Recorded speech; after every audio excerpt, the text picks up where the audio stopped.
Salve, salve, galera. Bom dia, boa tarde, boa noite, mais uma vez. Estamos dando continuidade à nossa disciplina de Cálculo 2, iniciando agora no mês de novembro o nosso Regime Didático Emergencial, o RDE. Nessa primeira parte do nosso RDE, que durará 3 semanas, então iremos até o dia 20 de novembro, nós trabalharemos o capítulo 5 do nosso livro de referência, intitulado Máximos e Mínimos de Funções de Várias Variáveis. E aqui, nessa videoaula, trabalharemos a primeira parte desse capítulo, em que veremos uma pequena introdução com alguns conceitos iniciais e, principalmente, a ideia de ponto crítico e a definição de ponto crítico, que é a definição mais importante desse capítulo. Para a gente iniciar, então, consideremos as seguintes situações. Primeira situação, uma placa retangular no plano XY, cuja temperatura é calculada pela função T de XY. Então, esse exemplo já esteve presente, inclusive, em aulas anteriores, né? A gente tem uma placa fina no plano XY, e em cada ponto dessa placa eu tenho uma temperatura diferente, que varia conforme as coordenadas X e Y desse ponto. E uma segunda situação, a quantidade de unidades produzidas por uma fábrica, calculada pela função Q de T e M, sendo T a quantidade de trabalhadores e M a quantidade de matéria-prima empregada nessa fábrica. Então, são duas variáveis, trabalhadores e matéria-prima. Temos duas situações que envolvem funções de duas variáveis. Perguntas. Como calcular as temperaturas mínima e máxima na placa? Como calcular a quantidade máxima produzida na fábrica? Então, o que eu estou tentando descobrir é em que ponto da placa a temperatura é máxima e a temperatura é mínima.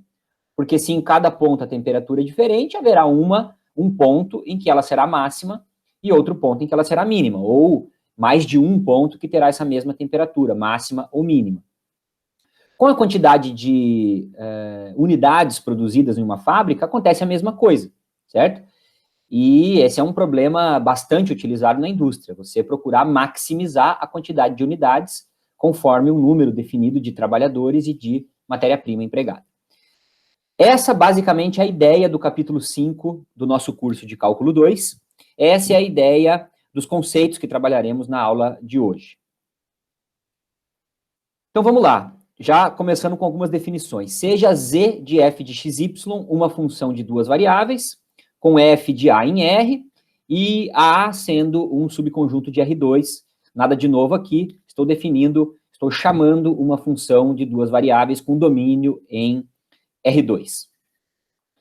Primeira observação, o ponto x0, y0, um ponto qualquer do domínio, né, pertencente ao A, é chamado ponto de máximo absoluto ou máximo global da função, se para todo xy do domínio, f de xy, ou seja, f calculada lá, em qualquer ponto, vai ser sempre menor ou igual que f calculada em x0, y0.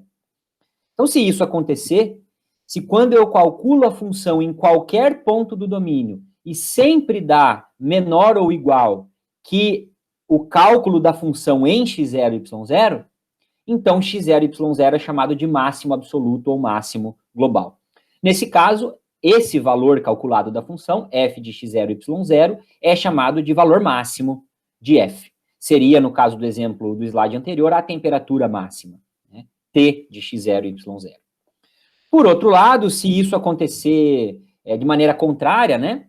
Ou seja, se para todo ponto do domínio f de xy é maior ou igual a f de x0, y0, então eu calculo a função em todos os pontos do domínio e sempre esse resultado é maior ou igual do que o valor calculado em x0, y0, então esse ponto é chamado mínimo absoluto e o f de x0, y0 é o valor mínimo da função. Certo? Então, aí são apenas alguns conceitos, algumas definições para lembrarmos e que estarão presentes ao longo de todas essas aulas do capítulo 5. Para a mesma função, então, continuamos ali com a função z igual a f de xy, consideremos uma região aberta de A, chamada B, ou seja, um subconjunto de A, tá? Uma parte de A, só que é uma região aberta, certo? Ela não tem fronteira, a fronteira é totalmente pontilhada. Consideremos, então, esse subconjunto B. Primeira observação, o ponto x0, y0 pertencente a A é chamado ponto de máximo relativo ou máximo local da função se aquela mesma condição do slide anterior é verificada somente na região B. Então, quando eu restringo uma região B, calculo a função em vários pontos da região B, e esse valor sempre dá menor do que o valor da função em x0, y0, então esse ponto x0, y0 é chamado máximo relativo, ou máximo local. Nesse caso, o f de x0, y0 é chamado máximo local da função. Por outro lado, ao contrário da primeira observação, o ponto x0, y0, que pertence ao domínio, é chamado mínimo relativo se, quando eu calculo o valor da função em todos os pontos dessa regiãozinha B, sempre dá maior do que f de x0, y0. Aí o f de x0, y0 vai ser chamado mínimo relativo ou mínimo local. Certo? Então aqui eu estou restringindo a um espaço específico do domínio da nossa função, ou uma parte do domínio da nossa função, chamada B. Observação, pontos de máximo e mínimo, tanto globais quanto locais, pessoal, são chamados pontos extremantes de f. Tá? Então, um ponto de máximo é um tipo de ponto extremante. Um ponto de mínimo é outro tipo de ponto extremante. Tá aí apenas mais uma nomenclatura, mais uma definição para a gente lembrar. Aqui a gente tem uma representação gráfica disso tudo, certo? Então, vejam que eu tenho 4 pontos, P1, P2, P3 e P4, né? Sendo P1, por exemplo, um máximo local. Eu estou restringindo a uma região muito específica do domínio da função. Então, P1 é máximo local, pois existe uma região B no domínio de f, para a qual f de xy é sempre menor ou igual que f calculada nesse ponto P1. Então, por isso, o P1 é chamado de máximo local. Mas existem outros valores maiores que P1 nessa função, considerado o domínio como um todo. Existem outros valores. Por exemplo, o maior deles, que é o P2. Nesse caso, o P2 é chamado máximo absoluto, pois para todo xy pertencente a A, ao domínio como um todo, o f de xy é sempre menor ou igual que f calculado em P2. Certo? A mesma coisa ali, só que de maneira contrária, né? A gente vai estar trabalhando com mínimo absoluto e com mínimo local. Vai ser válido, então, para o P3 e para o P4. Esse slide dá uma boa ideia do significado, né? Ou da representação gráfica do que é um ponto de máximo local, máximo absoluto, mínimo local ou mínimo absoluto. Seguindo adiante, para a mesma função, então, continuamos na função de duas variáveis, um ponto x0, y0 pertencente a A, pertencente ao domínio, novamente, é chamado ponto crítico, então tá aí um novo nome, um novo conceito, de f, se satisfaz uma das duas condições, certo? Então agora esqueçam por enquanto lá máximos e mínimos, que a gente trabalhou agora há pouco, e vamos ver o conceito de ponto crítico. Quando esse ponto satisfaz uma dessas duas condições, ele é chamado ponto crítico. Primeira condição, quando as derivadas parciais em x e em y são iguais, e além disso são iguais a zero, ele é chamado ponto crítico. Então você calcula a derivada parcial em x, e calcula a derivada parcial em x naquele ponto, deu zero. Depois faz a mesma coisa, só que considerando y como variável, deu zero novamente. Opa, esse é um ponto crítico da minha função. Ou então, no caso de f não ser diferenciável em x0 e y0. Lembrem do conceito da definição de função diferenciável, lá da aula anterior, né? Ou seja, quando não existe uma das derivadas parciais, ou as duas, em x0 e y0.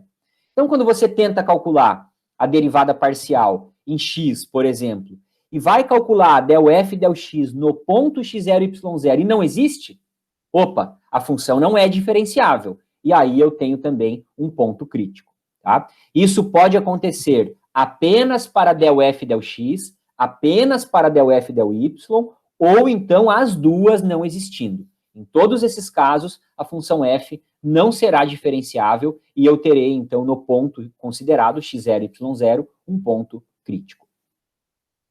Observações. Duas observações importantes aqui, pessoal. Primeira delas, interpretação geométrica disso tudo que eu disse sobre ponto crítico.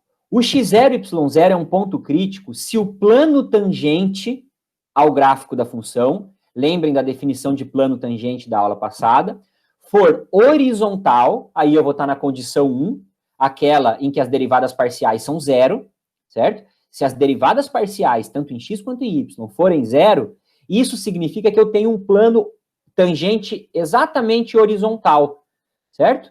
Exatamente horizontal. Ou então, quando o plano tangente não existir, aí eu tenho uma função que não é diferenciável, certo? Então, essa é uma primeira observação sobre a interpretação geométrica do ponto crítico. Segunda observação, muito importante, essa é a mais importante da aula, talvez. Todo ponto extremante, máximo ou mínimo, é ponto crítico.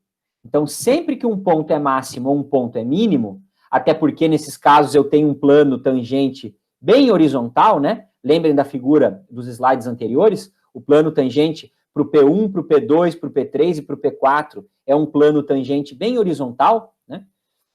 Nesse caso, os pontos são pontos críticos também. Mas nem todo ponto crítico é extremante. Nem todo ponto crítico é ponto de máximo ou ponto de mínimo. Esse ponto crítico pode ser também o chamado ponto de Sella. Ah, mas o que é ponto de Sella, Lucas? O que é isso? Representando esquematicamente aqui para vocês, seriam esses pontos dessas funções, certo? Pontos em que, entre aspas, a concavidade da função muda, ou então o crescimento ou o decrescimento da função muda. É um conceito muito parecido com outro conceito lá do cálculo 1, que vocês viram em cálculo 1, certo? E aqui a gente chama isso de cálculo 2, em cálculo 2, né, nós chamamos de ponto de Sella, esses pontos em que há uma mudança, ou no crescimento e decrescimento da função, ou então na concavidade da função, certo? Então, essas três representações aí têm alguns pontos de Sella que podem ser observados, que são, então, segundo a nossa definição, pontos críticos, mas não são pontos de máximo ou de mínimo, não são pontos extremantes, certo? Esse é o ponto de Sella. Veremos com mais detalhes nos slides posteriores e nas videoaulas posteriores. Vamos, então, aos exercícios, pessoal, dando início à nossa lista de exercícios número 4.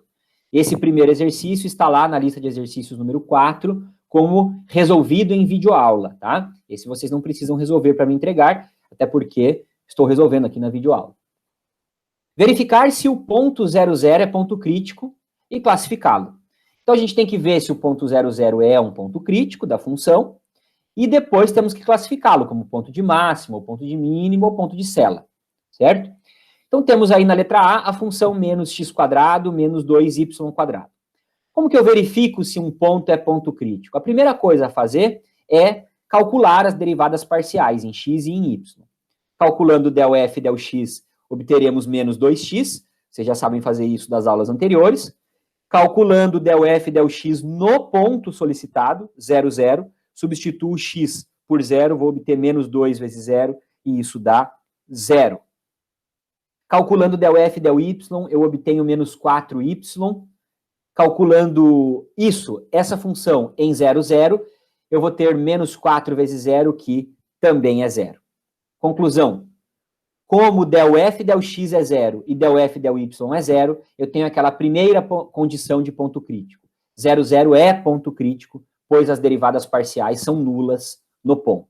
Não preciso nem me preocupar com aquela segunda condição de ponto crítico, que é o fato da função ser ou não diferenciável. Se as derivadas parciais ambas forem 0, pronto, já está satisfeita a condição para ser ponto crítico. Bem, aí então nós temos uma representação gráfica dessa função, pessoal, que é o nosso conhecido paraboloide, né? E vocês podem ver que no ponto 0, 0, nós temos realmente um ponto em que o plano tangente é o horizontal, é o próprio plano XY, e temos aí um ponto de máximo da função, e seria um ponto de máximo tanto global quanto local, né? Obviamente que todo ponto de máximo global, ele é ponto de máximo local também, isso sempre acaba acontecendo. Vamos para o item B, em que temos a função z igual a raiz de 2x² mais y². Novamente, começando pelas derivadas parciais, del z del x é igual a 2x sobre raiz de 2x² mais y², utilizando um procedimento parecido com o que fizemos em aulas anteriores, utilizando a regra da cadeia, né? E quando vamos calcular, então, del z del x em 0, 0, não é possível, pessoal. Del z del x não existe em 0, 0, porque isso zeraria o denominador, certo? Quando eu calculo del z del y, a derivada parcial em y, eu obtenho essa função, e da mesma forma, del z del y não existe no ponto 0, 0, no ponto investigado, analisado, certo? O que nos leva à conclusão de que 0, 0 é ponto crítico, pois as derivadas parciais não existem no ponto, ou seja, a função z é uma função que não é diferenciável. Então, a função não é diferenciável, pois as derivadas não existem naquele ponto. Bastaria uma delas não existir no ponto, que a função não seria diferenciável e o ponto seria crítico também. Representação gráfica novamente, temos aí o nosso cone, certo? Fica bastante evidente que esse é um ponto de mínimo, local e global, né? Absoluto e relativo ao mesmo tempo, e nesse caso, nesse bico do nosso cone, o plano tangente não existe, não há um único plano tangente, portanto, não é possível determinar o plano tangente por aquela equação do plano tangente das aulas anteriores, certo? Então, temos aí o item B do exercício 1. Item C, a função é x² menos y². É muito fácil perceber que del f, del x e del f, del y, ambas calculadas em 0, 0, resultam em 0, certo? As derivadas parciais são muito simples nesse caso, não vou tomar o tempo de vocês aqui, o que nos leva à conclusão de que o 0, 0 é um ponto crítico, certo? Porque as derivadas parciais são iguais a 0, ambas naquele ponto. Tá? Então, o 0, 0 é ponto crítico, pois as derivadas parciais são nulas no ponto. O que eu gostaria de mostrar para vocês, aqui o gráfico não está numa resolução muito boa, mas esse é um exemplo de ponto de cela de uma função, certo? Então, esse não é um ponto nem de mínimo nem de máximo da função, é um ponto crítico, porém não é ponto extremante, e sim ponto de cela, certo? Então, aí está o item C, poderia ser resolvido de maneira um pouco mais detalhada, né? Calculando efetivamente o del f, del x, o del f, del y. Aqui eu só gostaria de trazer essa mensagem do ponto de cela para vocês. Exercício número 2, ele pede agora para encontrarmos os pontos críticos. Então, ele não está dando um ponto e pedindo para verificar, como no exercício 1. Né? Então, agora nós precisamos ir atrás dos pontos críticos da função, partindo do pressuposto, claro, que existem pontos críticos naquela função. Né? Então, temos aí uma função polinomial, né? E da mesma forma que no exercício 1, começamos calculando as derivadas parciais. Importante essa observação, né? É uma função contínua, então ela tem derivadas parciais no domínio, certo? Isso é muito importante, né? Nós vimos que funções polinomiais desse tipo são funções contínuas, né? Calculando del f, del x, eu obtenho essa função polinomial, 2y menos 10x mais 4, né? Fazendo todos os procedimentos necessários ali, considerando x como variável para efetuar a derivação, né? E também calculando del f, del y, obtenho 2x menos 4y mais 4. Igualo ambas a zero, porque essa é uma condição para que exista um ponto crítico, certo? Então, igualo as duas derivadas parciais a zero e resolvo um sistema de equações. Tenho duas equações com duas incógnitas, que são x e y, resolvo esse sistema, também não vou resolver detalhadamente, resolvam com calma depois. Você vai obter como solução 2/3 para o valor de x e 4/3 para o valor de y. Essas são as coordenadas do nosso ponto crítico. Então, o ponto crítico da função é 2/3 e 4/3. Repare que o exercício 2 não pediu para que classificássemos o ponto, certo? Não temos ainda muitos elementos para classificarmos esse ponto. Até poderíamos utilizar o GeoGebra, plotar o gráfico e dar uma olhada se o ponto é máximo ou mínimo, ou ponto de cela, assim como fiz no exercício 1. Né? Recorri a esse artifício no exercício 1, para classificar. Mas o exercício 2 não pediu para que classifiquemos o ponto, até porque a gente vai aprender a classificar esses pontos críticos utilizando um teste logo na sequência, na nossa próxima videoaula. Tá? Por enquanto, então, só identificamos o ponto crítico 2/3 e 4/3. No item B, nós temos a função e na x vezes y² menos 2x², Calculamos, então, importante novamente essa observação, ela é uma função contínua, portanto, tem derivadas parciais no domínio. Calculamos ΔZ, ΔX pela regra do produto de derivadas, né? UV' mais VU', já utilizada também nas aulas anteriores, sendo U a função E na x menos y e V a função y² menos 2x², certo? Isso porque estou derivando aí uma função que é composta pelo produto de duas funções de x. Né? Lembrando que estamos derivando em função, em relação aqui a x e não a y. Y é considerada constante, certo?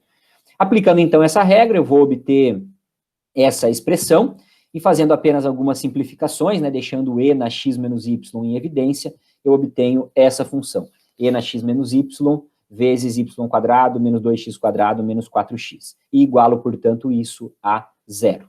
Reparem que eu tenho aí um produto, uma multiplicação de duas expressões que resultam em zero. Para que isso aconteça, ou a primeira é zero ou a segunda é zero. Só que nesse caso, e na x menos y não pode ser zero. É impossível eu obter zero daquela exponencial ali. Portanto, fico apenas com aquela equação. Y² menos 2x² menos 4x igual a zero. Guardem essa equação aí, já voltamos a ela. Vamos agora à derivada parcial em y, ΔZ, ΔY. Da mesma forma, como tenho duas funções dy multiplicando, aplico a regra do produto, UV' mais VU', obtenho esta expressão. Reparem que multiplicamos por menos 1 lá no final, isso por conta da regra da cadeia, certo? Esse menos 1 é o menos do y lá do expoente, muito importante, cuidado com isso. E obtemos, portanto, deixando o e na x menos y em evidência, essa expressão, que também vou igualar a zero porque estou buscando pontos críticos. E que também é um produto de duas coisas igual a zero, e, portanto, somente uma delas tem que ser zero ou a outra zero para isso poder acontecer. Novamente, aquela exponencial não pode ser zero, é impossível obter zero daí, fico então apenas com a equação 2y menos y² mais 2x² igual a zero. Vou pegar essas duas equações, pessoal, e resolver então novamente um sistema de equações em x e y. Então, aqui estou selecionando apenas aquelas duas equações que trabalhamos no slide anterior, certo? Organizei um pouquinho, deixei y² em cima de menos y², menos 2x² em cima de mais 2x², porque vai acabar cancelando, certo? Somo as duas equações, então cancelam os dois primeiros termos das duas equações, e eu obtenho menos 4x mais 2y igual a zero. Isolando o nosso y, eu obtenho y igual a 2x e substituo o y por 2x em qualquer uma das duas equações. Vou substituir lá, por exemplo, na primeira, que eu acho um pouco mais fácil, certo? Resolvo, então, uma equação do segundo grau, vai aparecer aí uma equação do segundo grau, certo? Em x, portanto, vão aparecer dois valores para x, né? Duas soluções para x. Primeira solução do sistema, x igual a zero, e, consequentemente, y igual a zero também, já que y é igual a 2x. Né? Segunda solução do sistema, x igual a 2 e y igual a 4, já que y é igual a 2 vezes 2. Portanto, os nossos pontos críticos são 0, 0 e 2, 4. 0, 0 e 2, 4 são os pontos críticos dessa nossa função. Certo? Também não preciso classificá-los aqui em máximos, mínimos ou pontos de célula. Item C do exercício 2, temos aí a função z igual a cosseno de 2x mais y. Vamos lá para a derivada parcial. Antes disso, novamente, é uma função contínua, por isso tem derivadas parciais no domínio. Calculando, então, a derivada parcial em x, obtemos menos 2 seno de 2x mais y. Cuidado, novamente, regra da cadeia, por isso que aparece aquele 2 ali. E calculamos o ΔZ, ΔY, derivada parcial em y, obtendo menos seno de 2x mais y. Lembrando aí, claro, não é demais lembrar que a derivada do cosseno é o seno. Igualando as duas a zero, vamos resolver esse sistema. Na verdade, vamos obter a mesma equação, certo? Porque o 2 vai passar dividindo, né? 0 dividido por 2 é 0 também. Então, na verdade, eu tenho duas equações que são equivalentes aí. E para isso acontecer, o argumento, né? Ou seja, o arco, que é 2x mais y, tem que ser igual a κ. Os arcos do ciclo trigonométrico iguais a Kπ são os arcos que têm seno igual a 0.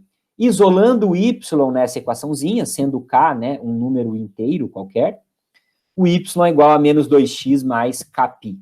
Portanto, pontos críticos dessa função. Todos os pontos do formato x na coordenada x, na abscissa, e menos 2x mais Kπ na coordenada y, na ordenada, com o x pertencendo aos reais, podendo ser qualquer valor, e o k pertencente aos inteiros, certo?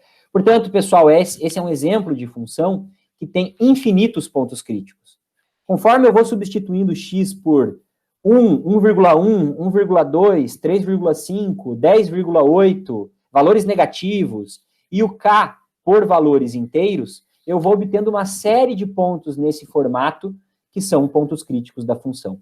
O gráfico evidencia isso, o gráfico dessa função tem esse aspecto. Por isso eu tenho vários pontos de máximo e pontos de mínimo, infinitos pontos de máximo e pontos de mínimo, todos eles dados por aquela expressão geral ali dos pontos críticos da função. E por último, o item D, não vou resolvê-lo detalhadamente, mas é a função x sobre x² mais y² mais 4. A derivada parcial em x está aí na tela, está aí no slide para vocês. Cuidado, vocês vão precisar usar aqui a regra do quociente lá das derivadas, regra do quociente aqui, regra também utilizada em aulas anteriores, certo? E aqui o del f e del y, em que também vou precisar usar a regra do quociente, na verdade aqui de uma maneira muito mais simples, tá? Aqui de uma maneira muito mais simples. Aliás, a del f e del y é possível ser resolvida, inclusive sem a regra do quociente, já que x é uma constante, então o numerador da fração da função original não é uma função dy, certo? Então é possível utilizar, não utilizar a regra do quociente, tá? Igualamos as duas a zero, resolvemos um sistema, talvez um pouquinho mais complicado, certo? E obtemos como pontos críticos os pontos 2, 0 e menos 2, 0, também não é necessário aqui classificá-los em pontos de máximo ou pontos de mínimo. Somente dizer que esses dois são os pontos críticos. Com isso concluímos essa primeira parte do capítulo 5, pessoal, máximos e mínimos. Ainda essa semana teremos uma sequência de videoaula que trabalhará, então, como exatamente classificar esses pontos críticos que são encontrados por esse procedimento que trabalhamos nessa primeira videoaula. Obrigado, até a próxima videoaula.